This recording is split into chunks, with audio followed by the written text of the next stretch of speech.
બનાસકાંઠા જિલ્લામાં ચાલુ વર્ષે બટાકાનું બમ્પર ઉત્પાદન મળતા ખેડૂતોમાં ખુશી જોવા મળી રહી છે। આ વર્ષે ખેડૂતોએ મોટાભાગે બટાકાની ખેતી કરી હતી, તો બટાકાને અનુકૂળ વાતાવરણ હોવાને કારણે ઉત્પાદન સારું મળ્યું છે અને ભાવ પણ સારા છે, કે જેથી ખેડૂતો હાલ ખુશ જોવા મળી રહ્યા છે। ત્યારે હાલ જે ભાવ છે તે ટકી રહે તેવી ખેડૂતો માંગ કરી રહ્યા છે।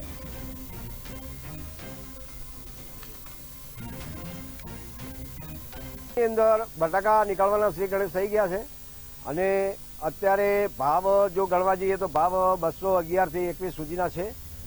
એના પહેલા 10 દિવસ પહેલા ભાવ સારા હતા, 250, પણ દિવસે દિવસે ભાવ દબે છે અને ખોદાણ બી ચાલુ છે વધુ, એટલે ટ્રકો પણ માર્કેટોમાં જાય છે, એટલે ભાવ દિવસે દિવસે ઘટે છે। આના ભાવ જો જળવાઈ રહે તો સારી બાબત છે, નહીતર ના છૂટકે ખેડૂતને પરવડે એમ નથી।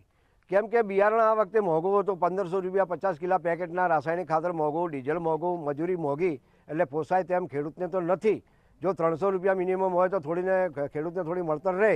હજી આગ્રા અને યુપી સાઈડના જે બટાકાનું ખોદાણ બાકી છે અને એ જ્યારે ગુજરાતની અંદર પ્રવેશ કરશે ત્યાંનું બટાકું, તો હજી બટાકા ભાવ નીચે જવાની સંભાવના છે।